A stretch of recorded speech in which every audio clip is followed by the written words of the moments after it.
والذین آمنوا من بعد، اور جن سے جتنا بڑا اللہ نے کام لینا ہوتا اتنے بڑے امتحان ڈالتے. صحابہ کرام نے بہت بڑا کام کرنا تھا، اس لیے ان کو خوب ہلا جلا کے خالص کر دیا گیا.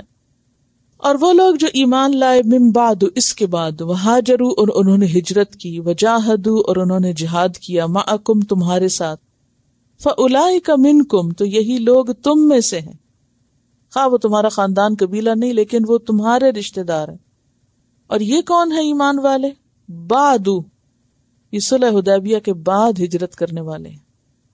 صلح حدیبیہ سے پہلے جن لوگوں نے ہجرت کی اور جو ابتدا میں ایمان لائے ان کو سابقون کہا گیا، فالسابقون السابقون جو. اور پھر اس کے بعد جو لوگ ایمان لائے اور ہجرت کی وہ بھی مومن کہلائے، لیکن obviously ان کا مقام اور درجہ پہلوں سے کم تھا. وَأُولُو الْأَرْحَامِ، اور رشتہ دار، بعضهم اولیٰ ببعض، ان میں سے بعض زیادہ حقدار ہیں بعض کے، فی کتاب اللہ، اللہ کی کتاب میں، اللہ کے قانون میں. ان اللہ بکل شیء علیم، بے شک اللہ ہر چیز کو جاننے والا ہے. جیسا کہ آپ دیکھتے ہیں کہ وراثت کی بنیاد نسب تھی اسلام سے پہلے، یا پھر ولایت تھی. لوگ قسم کھا کے ایک دوسرے کے دوست بنتے جن کو حلیف کہا جاتا تھا، اور وہ کیا کہتے تھے کہ میرا خون تیرا خون، تیرا خون میرا خون، اور پھر اگر میں مر گیا تو میرا وارث تو، اور تو مر گیا تو تیرا وارث میں. موالی پیچھے آپ پڑھ چکے، لِكُلٍّ جَعَلْنَا مَوَالِيَ، اور وَالَّذِينَ عَقَدَتْ أَيْمَانُكُمْ فَآتُوهُمْ نَصِيبَهُمْ، کہ جن سے تم نے معاہدے کیے تھے ان کو ان کا حصہ دو. لیکن اس کے بعد حکم کیا آیا کہ اب وراثت کی بنیاد نسب پر ہوگی، ولایت پر نہیں ہوگی. جب شروع میں مہاجرین مدینہ آئے تھے تو اس وقت انصار و مہاجرین کے درمیان جو اخوت کا رشتہ قائم کیا گیا تھا، اس میں بھی انصار و مہاجرین کو ایک دوسرے کا وارث تک بنایا گیا تھا. بعد میں جب یہ آیت نازل ہوئی تو پھر وہ حکم اور وہ اجازت منسوخ ہو گئی. اب کیا تھا کہ وراثت صرف رشتہ داری کی بنیاد پر، نسب کی بنیاد پر ہوگی. یہاں پر اسی چیز کا ذکر آ رہا ہے. وَأُولُو الْأَرْحَامِ، اور رشتہ دار، جس میں ذوی الفروض، عصبات اور ذوی الارحام سب آتے ہیں. بعضهم، ان میں سے بعض، اولا، زیادہ حقدار ہیں. کس چیز کے زیادہ حقدار ہیں؟ وراثت کے. ببعض، بعض کی نسبت، فی کتاب اللہ، اللہ کے قانون میں. یعنی اخوت یا حلف کی بنیاد پر پہلے جو وراثت میں حصے دار بنتے تھے، اس آیت نے اس سبب کو منسوخ کر دیا. اب وارث صرف وہ ہوں گے جو نسبی یا سسرالی رشتوں میں منسلک ہوں گے. یعنی رحمی رشتے جو ہیں وہ مقدم ہیں دینی رشتے پر. صرف وراثت میں جہاں تک دل کی بات ہے، محبتوں کی بات ہے، اخوت کی بات ہے، تو وہ خونی رشتوں سے بڑھ کے بھی ہو سکتی ہے. یعنی دین کی بنیاد پر دوستی اور محبت بعض اوقات خون کے رشتے سے زیادہ بھی ہو سکتی ہے، اور اس میں ممانعت نہیں ہے. لیکن جو حق حقوق ہیں رشتہ داروں کے وہ تو دینے ہی ہوں گے، کیونکہ پیچھے ہم پڑھ چکے نا، للرجال نصیب مما ترک الوالدان والاقربون وللنساء نصیب مما ترک الوالدان والاقربون. تو والدین اور اقربون جو چھوڑیں گے اسی میں سے حق پا سکتے ہو، اس کے علاوہ نہیں. تو یہاں 4 قسم کے لوگوں کا ذکر آیا ہے. ٹھیک ہے. نمبر 1 المہاجرون الاولون کا، مہاجرون الاولون. اور وہ کون ہے مہاجرون الاولون؟ جن کے بارے میں سورۃ التوبہ آیت 100 میں بھی آتا ہے، والسابقون الاولون من المہاجرین والانصار والذین اتبعوہم باحسان رضی اللہ عنہم ورضوا عنہ. سورۃ توبہ آیت 117 میں آتا ہے، لقد تاب اللہ علی النبی والمہاجرین والانصار الذین اتبعوہ فی ساعۃ الاسرۃ، جو مشکل گھڑیوں میں آپ کے ساتھی بنے. تو یہ ہے پہلا گروہ جس کا ذکر آیت 72 میں ہے. مہاجرین کا بھی اور انصار کا بھی درجہ نمبر 1. ٹھیک ہے.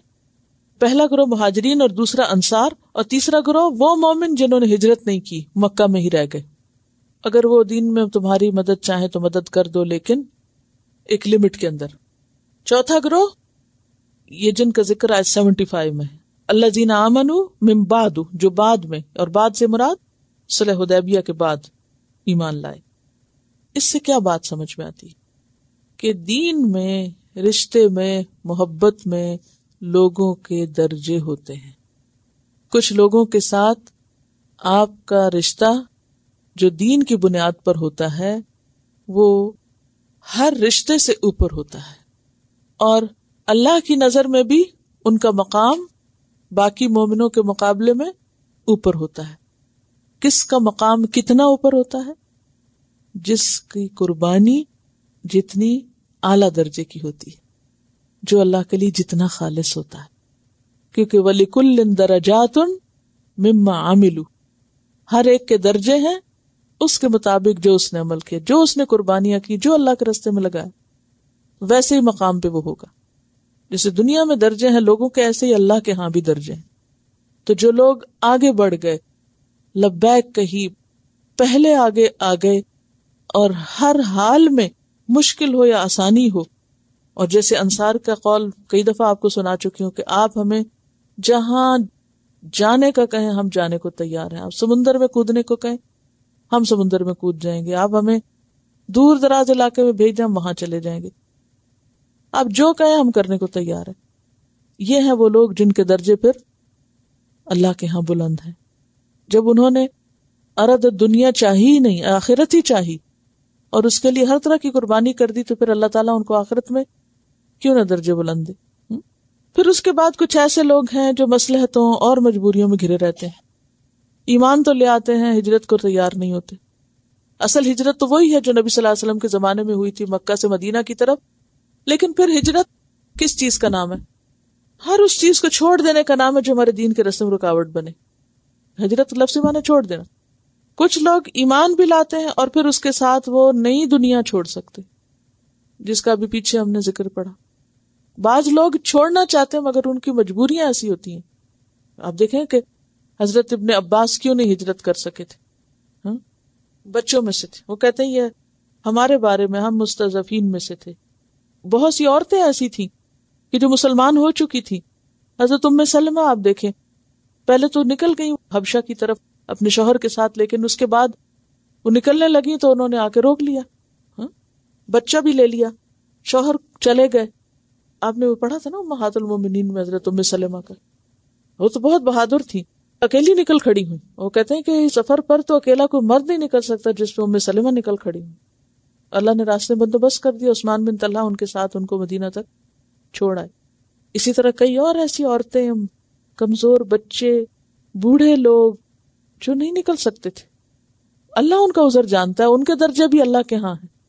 لیکن کچھ لوگ ایسے ہیں جو صرف دنیاوی مصلحتوں یا محبتوں یا رشتہ داریوں کی خاطر وہ کہتے ہیں ٹھیک ہے ہم مسلمان تو ہیں لیکن ہم یہ اپنے کاروبار اور یہ سب کام اور یہ سب نہیں چھوڑ سکتے، اعلان نہیں کر سکتے اپنے اسلام کا. دلوں میں اسلام انہوں نے رکھا ہوا تھا لیکن ظاہر نہیں کرتے تھے. یہ کمزور ایمان والے لوگ تھے. اور آپ کو معلوم ہے کہ مکہ پر حملہ نہ کرنے کی ایک بڑی وجہ یہ لوگ بھی تھے. اگر حملہ ہوتا تو اس میں ایسے لوگ بھی جو اصل میں مسلمان تھے وہ بھی پس جاتے، جو اسلام چھپائے ہوئے تھے اپنی مجبوریوں یا عذر کی وجہ سے یا بغیر عذر کے. تو سب کے ایمان کا درجہ ایک جیسا نہیں ہوتا، لیکن سب کو یہ یاد رکھنا چاہیے کہ جیسا درجہ ایمان کا ہوگا ویسا ہی درجہ آخرت میں ہوگا. اور پھر یہ ہے کہ کچھ لوگ انتظار کرتے رہتے ہیں اور مناسب موقعوں کی تلاش میں رہتے ہیں. کچھ لوگ تو مصیبتوں تکلیفوں کی پرواہ کیے بغیر مسلمان ہو گئے، اور مدینہ والوں میں سے بھی کچھ لوگوں نے جا کے آپ صلی اللہ علیہ وسلم کو بلا لیا اور کہا ہمیں نہیں پرواہ کہ ہمارے ساتھ کیا ہوتا ہے، خطرے مول لے لیے. لیکن کچھ لوگ ایسے تھے کہ جو شروع میں مسلمان نہیں ہوئے، لیکن جب دیکھا کہ اسلام کافی پھیل گیا ہے تو پھر یعنی کہ اسلام کی قوت یا اسلام کی ترقی دیکھ کر مسلمان ہوئے. تو obviously وہ جو بعد میں مسلمان ہوئے ان کا درجہ پھر وہ نہیں ہو سکا جو ابتدا میں کرنے والوں کا تھا. تو یاد رکھیے کہ جو شخص جتنے مشکل حالات میں کوئی کام کرتا ہے اتنا ہی اس کا اجر زیادہ ہوتا ہے. جس کی قربانی جتنی بڑی ہوتی ہے اس کا انعام بھی اللہ کے ہاں اتنا ہی بڑا ہے.